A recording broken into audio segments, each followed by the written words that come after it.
At 4:29 p.m. on April 18th of 2024, I received a Discord message. Mr. Crafty Scales, a decently sized power scaling YouTuber, wanted to hear my thoughts on a YouTube video. The video was uploaded by Professional Debunker, a small YouTuber at the time with just more than 400 subscribers. The video was titled, "Why Illogicality Can Exist in Fiction." The video was reasonably well crafted and thought out. Looking at the comments and like to dislike ratio, no one appeared to disagree. Unknown to Professional Debunker and Mr. Crafty, I had been preparing to make a video on this subject for some time. This video had simply started the fire. At the heart of this video is a lot more serious subject than fiction. It is one of the fundamental aspects of logic and its ramifications. I'm here to explain why breaking logic makes no sense.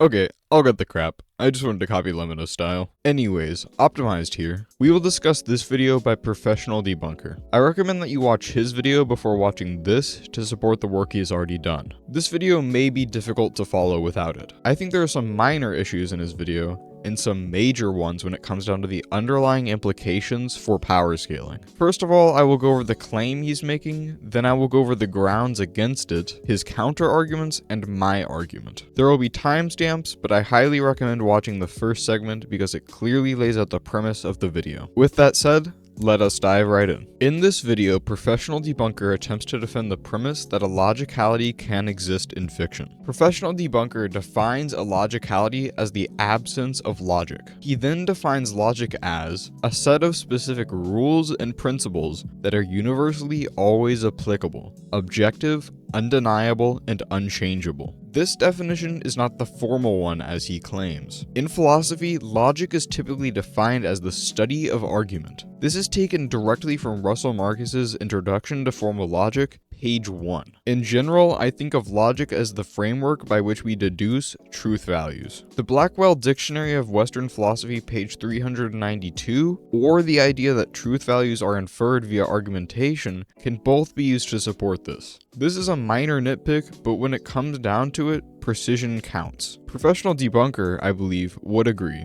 considering his claims later. That's not foreshadowing and you can't prove it. He then goes on to define 3 commonly accepted principles of logical systems known as the laws of logic or the laws of thought. He begins by discussing the law of identity. According to him, it's defined as anything that exists cannot possibly be different from itself. This definition of the law of identity is okay. Formally speaking, it is defined as follows: if P, then P. Anytime you see the letter P, or any letter for that matter in logic, it's likely to represent a proposition. A proposition is a statement that is either the case or not the case. So simply put, the law of identity is saying that a proposition is equal to itself. For instance, the statements "all birds are animal spies" and "all birds are animal spies" have the same truth values. This is a very basic and intuitive principle of reasoning and arguments. Going forward, the second law he goes over is known as the law of non-contradiction. By the way, the order of these laws is irrelevant. The law of non-contradiction, according to him,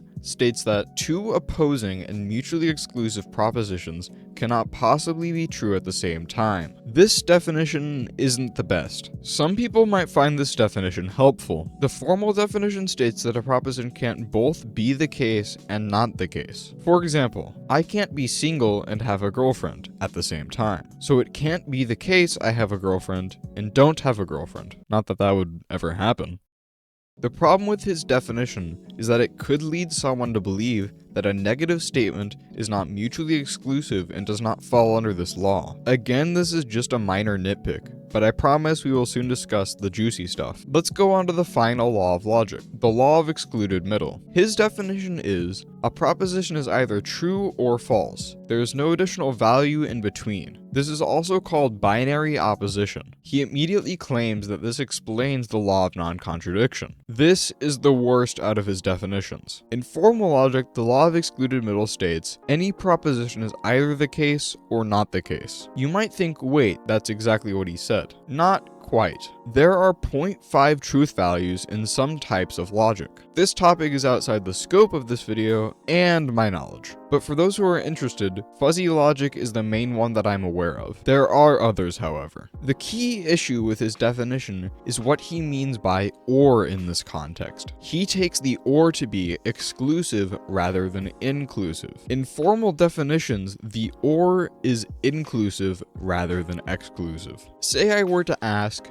do you want tacos or pizza? It is implied that having both is not possible. This is what is known as an exclusive or. This or is inclusive in formal logic, meaning that both having pizza and tacos are possible, and the proposition of pizza or tacos remains true. From this, one can conclude that formal logicians are obese. With this clarification, it should be clear that the law of non-contradiction cannot be explained or based on the law of excluded middle. With purely the law of excluded middle, a proposition can be both true and false, or even a combination of 0.5 values, but it can't be none of these. A proposition has to have some form of truth value. Now look back on what the definition of a proposition is. According to my previous definition, a proposition is a statement that is the case or is not the case. A proposition's very meaning is tautological to the law of excluded middle. A tautology is simply saying the same thing twice in different words. Keep in mind this is not the logical definition of a tautology. So these are the laws we are working with, and the claim is that fiction can have an absence of one of these laws. Now that we have laid out the claim, let's get into what he proposes as an argument against this idea. Professional debunker now lays out one of the arguments he will attack. He lays it out as follows. Illogicality can't exist in fiction because fiction comes from imagination, and you can't imagine something logically impossible. The word-for-word logical reconstruction of this argument is invalid. Invalid simply means if the premises are true, then the conclusion does not follow. Still, it is clear what he is trying to say. To put the argument very simply in a formal manner, premise 1, if fiction, then imagination. Premise 2, logically impossible implies a negation of imagination. Conclusion, if logically impossible, then a negation of fiction. This is a valid reconstruction of the argument he proposed. To clarify, I'm not claiming this is correct. Valid just implies that if the premises are true, then the conclusion is true. If I were to assert that this is correct, I would describe it as sound. Sound arguments have factual premises and a conclusion that follows from those premises. So sound means it's valid and the premises are true. Now how does he respond to this argument? He accepts the second premise with an exception. He acknowledges that humans are incapable of imagining the illogical. The term imagination is what bothers him about the argument. He argues that imagination comes in several forms. For this context, he points out visual imagination and word imagination. This means the argument beforehand makes an informal fallacy called the fallacy of equivocation. This fallacy is deceptive because in its raw form, it is a valid argument.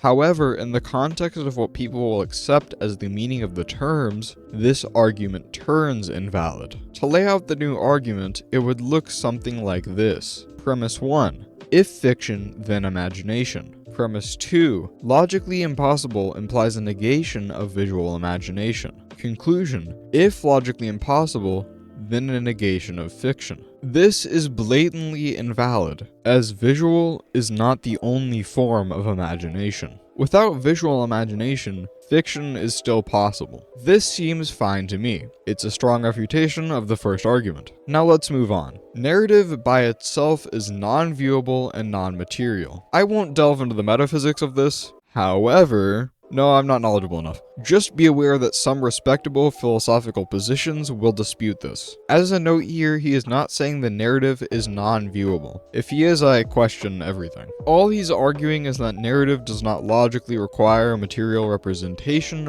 or visual imagination. From a logical standpoint, I will agree with this. On other scopes though, like metaphysical or physical scopes, I might disagree. But as I said, I'm not knowledgeable enough. Anyways, moving on. In this section, there are a few other things he said that I would be skeptical of, or that might be incorrect depending on interpretation. However, they are minor and require being highly uncharitable. With that being said, we move on to the next argument. Professional debunker then claims that people who make this argument switch over to a different argument in response to this. Now, I'm not sure if that's what they do since I'm unfamiliar with this dialogue. Either way, he says the next argument goes as follows. Illogicality cannot exist in fiction because illogicality doesn't exist at all. Once again, this argument is not valid when taken verbatim, but it's obvious what he's getting at. The implied argument, simply put formally, looks like this. Premise 1. If illogicality can exist in fiction, then illogicality can exist. Premise 2. Illogicality can't exist. Conclusion. Illogicality can't exist in fiction by contradiction. Professional debunker then says this argument becomes tautological.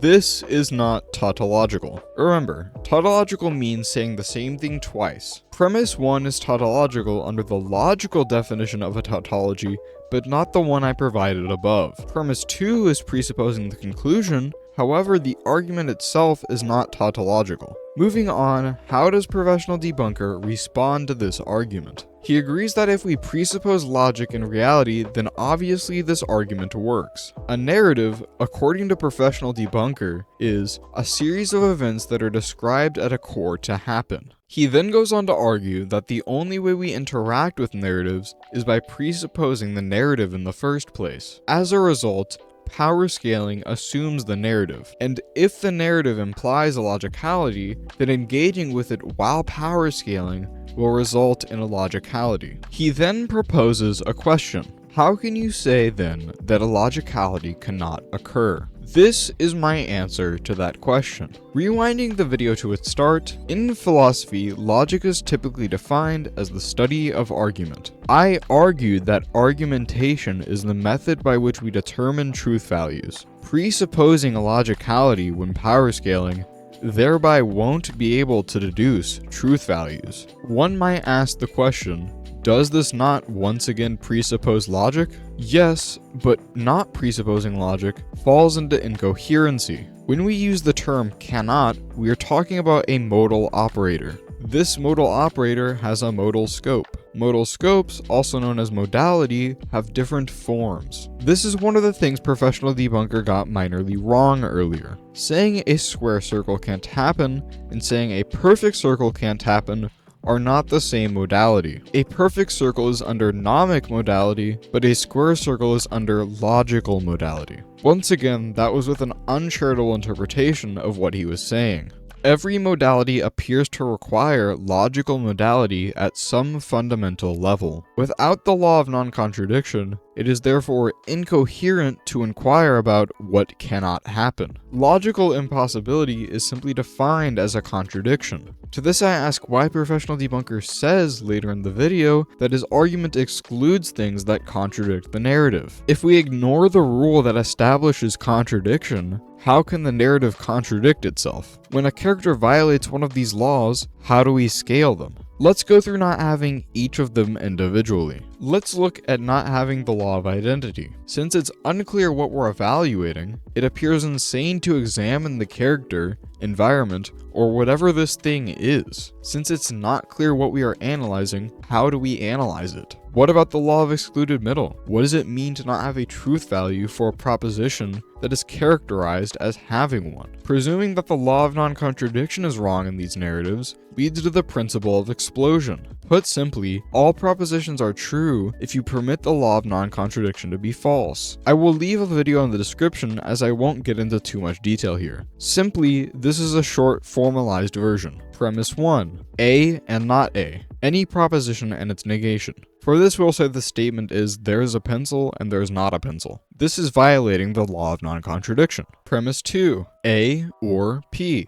Disjunction introduction. There is a pencil or any proposition. For this, we will say, I'm the best debater. So the premise is, there is a pencil or I'm the best debater. Now this premise is the case because only one of these propositions has to be true for the premise to be true. So asserting there is a pencil makes this true, which we already did in premise 1. The only way this statement is not the case is if both me being the best debater is not the case, and there being a pencil is not the case. This is known as disjunction introduction. Premise 3. Negation A. There is not a pencil. This is just asserting an individual proposition from the conjunction of the first premise. Conclusion. P. Disjunctive syllogism. Conclusion. I'm the best debater. The reason we can conclude this is because if we have an or statement and it's true, then denying one proposition entails that the other is the case. So if we say it's raining or it's snowing and the statement is true, then denying that it's raining entails that it's snowing. Because if both are not the case, then the or statement, also known as the disjunction, is not the case.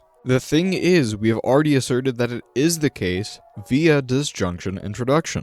This is what is called a disjunctive syllogism. From this, we can conclude any proposition, simply replace I'm the best debater with any proposition. Please keep in mind that this is only a brief overview, and I will add more videos to the description or post a pinned comment. Now you may be thinking that this requires logic. In response to this, I raise the question, what does it mean to not have logic? Professional debunker seems to know instinctively that defying logic is incoherent and, well, illogical. That's why he said excluding things that contradict the narrative. The narrative, by his definition, is a series of events that are described at a core to happen. Contradicting the narrative would simply mean the events led to a contradiction or a proposition being the case and not the case. He then posits another question. What is the meaning of removing illogical occurrences from a narrative if when you remove them, it's not the same narrative?